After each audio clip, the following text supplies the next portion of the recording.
Hey, what's going on, everybody? It's Not Your Average Josh back here for another movie review, and today I'm reviewing the movie Living that came out last year. It is making the rounds again in the theaters. All the Oscar movies are back in the theaters right now, so I just saw that movie a few days ago starring Bill Nighy. Before I get into my discussion on this movie, I do want to say if you're watching this, I appreciate all the support I do get. You can subscribe to this channel. If you've never watched any of my videos before, leave a comment, leave a like. I appreciate all the support I do get. You can follow me on TikTok. You can have me on Snapchat, where I will post content similar to this.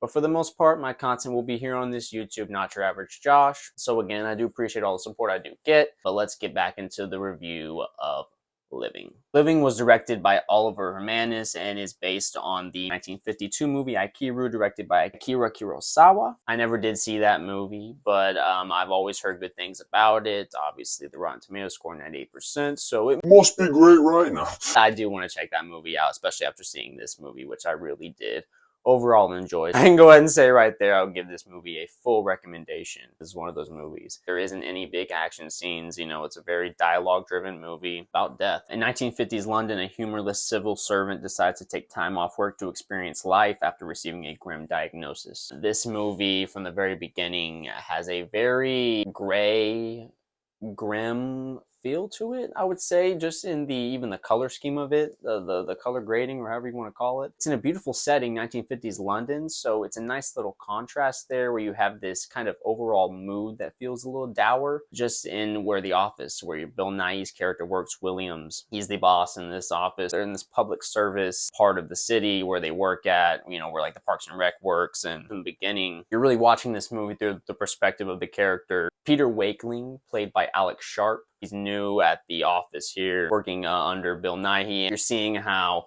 this office is being operated and how everything is fairly corrupt. There's certain things that keep getting sent back up to their office where they work at, and they end up just, putting in the file, not doing much about it. There's people that have complaints about certain things going on, and, they may go to Parks and Rec or another department and complain about it, and it ends up all just getting wrapped around, getting sent to another department, and just goes around in a loop. And really just shows how even in 1950s London, there's a level of this type of environment in certain workplaces where things just get too overwhelmed and not everything gets done, especially on like a city level like that.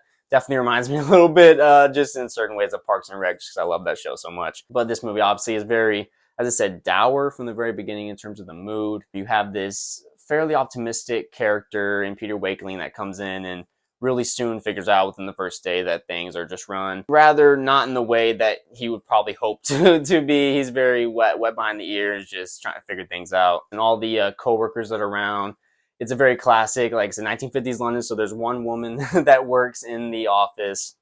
You're starting to see that progressiveness start to take hold, but again, just one woman, so they can make sure they're being progressive enough. It kind of feel that throughout, and then the rest are men. All that aside, this main story is about Bill Nighy's character, Williams, who gets diagnosed with a cancer. That is really the crux of this movie, the main driving force, the plot, if you will, if there is a plot with this movie. This is very much a introspective look at death, and really an existential look at your life. And this is one of those classic stories. Again, if you've seen the movie from 1952, Aikiru, you know what you're getting into with this.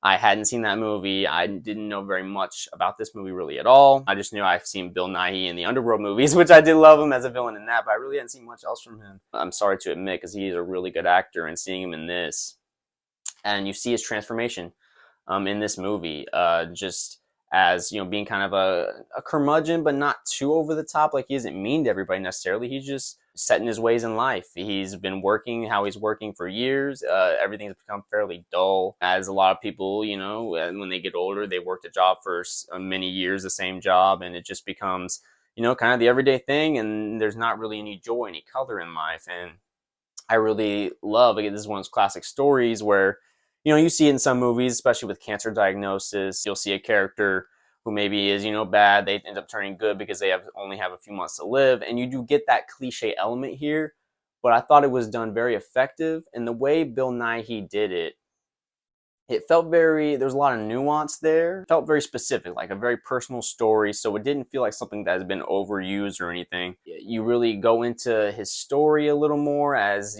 his last days are coming, and they did a really good job of going into his personal life. He lives at home where his older son and his fiance, I believe, or girlfriend or whatever, live there as well. And you can tell their relationship isn't the best. He's lost his wife already. And so the relationship between him and his son isn't, you can tell it's just not the best. His son isn't quite there for him like he should be. They're really kind of closed off for the most part. And that's really shown in the fact that you have his character Williams did not even tell his son that he had the cancer, that he had the illness. He just ended up passing away. He only told one person, which that goes into my other part of really the discussion of this movie. The character played by Amy Lou Wood as Margaret Harris. She plays a sort of a companion to Bill Nighy, and I really did love the nuance in this relationship. She's working at the office already when the character Peter Wakeling shows up, and she's actually in the process of leaving. They end up building this relationship that at first you might be going down the route like, oh, what is this movie doing? Is it going to be like, going to where they actually fall in love or something like that?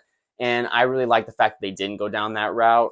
She just is really a friend to him, a nice female friend. It just felt like a nice, a little subversion, I guess, in a way of what some people might think. And it felt very classy for what this movie was. There is a level of class here. 1950s London, you feel it in everything. Everyone just kind of, and just even in the way they dress, the way they act, this element that I think is one of the keys to this movie of making it kind of very special, where this relationship of this man who's older and now dying, and only has a few months to live, and really starting to realize and open up to the fact that he never really lived his life like he should. The movie, the title of the movie, Living.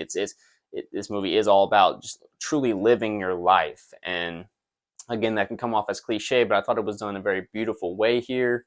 And this, with this relationship that they have, where he's seeing this younger woman who is, working at a not so good job. He ends up going to visit her. She's this waitress, not getting treated the best.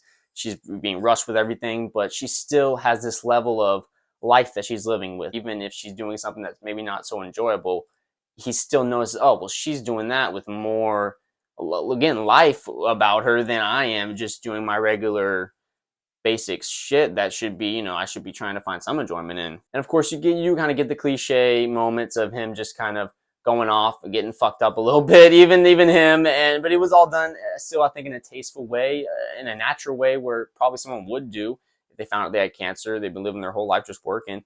Why not just go ahead and get a little fucked up, for a couple of days? He ends up meeting this other gentleman who they end up building kind of a closeness, and he's actually the first man. He just runs into him at a diner, starts talking, and they end up just hanging out for a couple of days. But he's actually ended up being the first person that he told that he had the cancer. So I thought that was very interesting. Not necessarily the best part of the movie, but getting to the end of this movie, much like the original movie Akiru, which again I haven't seen, you have Bill Nighy dedicate his last really couple months to trying to really push to get this playground built in London. And I thought that was just a really classic, beautiful moment. I think in the movie they end up spoilers here, he ends up getting what he wants. He had to really go to his boss, who is played by Michael Cochran as Sir James, and he really has to just push hard and just to get this one playground built. And I love how they even mention with the narration in the end with Peter Wakeling how in the end, this playground may go to shit. It may end up being, who knows, in years after Williams is long gone, it may end up going to shit, not getting taken care of, and it may feel like it's for naught. But the fact of the matter is, it was just a nice, good last thing that he's dedicating his life to in the last days. Again, not telling anybody, which again, some people might have a problem with, not telling your family that you have cancer. Obviously, that would be a big thing, but just the beauty of him really just dedicating the rest of his time to being nice, being a good person, living life with joy, and again, building a playground for kids. I don't know, it's just a nice little moment to end on. The acting all around is very well done in this movie. Bill Nighy in particular, great performance. All the little moments he has, in the realization of, when he gets the diagnosis, and then it all felt so natural. Just him, going through the different stages of like grief and just wondering, what could he have done something different with his life. All these different moments. It was all so well done by him. And then the direction, I thought, was the setting was beautiful along with the direction. Everything, the mood felt perfect for what was going on in each scene. it really just flowed through with it. The music, the movie even opens up like a classic movie, even with the way the picture looks. It's just like classic cinema before it goes into more of its natural modern look. But yeah, I just really enjoyed this movie overall. I thought this was honestly a great movie, a look at death in a way that's not too overly serious or depressing. Even though there were moments where this movie does get sad, of course, with the nature of it, but I think the movie does a good job of bringing out the beauty more than the sadness. There's a lot of just different good little elements throughout that make you think, or very thought-provoking ideas. Again, I do need to watch the original, so who knows, maybe some other people might think it's not a good remake. I do want to watch that original 1952 film. That would be great. But yeah, that's my main thoughts on this movie. I would recommend this movie, absolutely, if it's still in theaters anywhere. If not, if it's on streaming anywhere, or if you want to rent it or whatever, I would definitely recommend doing that. I'm going to give Living a 9 out of 10. Good to see Bill Nighy again. I do probably need to be way more up on his career overall again. Just seeing the Underworld movies for the most part that I can remember. I probably maybe have seen him in other stuff, but I only remember from the Underworld movies and then now this. So two drastically different roles, but obviously you can just tell from even just from Living, he's a great actor. So again, as I said in the beginning, leave a like, leave a comment, subscribe to this channel, click that button. If this is your first time watching any of my videos, I do appreciate all the support I can get. You can follow me on TikTok and add me on Snapchat, where I post content similar to this. But for the most part, my content will be here on this YouTube, Not Your Average Josh. But that'll be it for now. I will be posting more videos very soon, and I will talk to you guys later.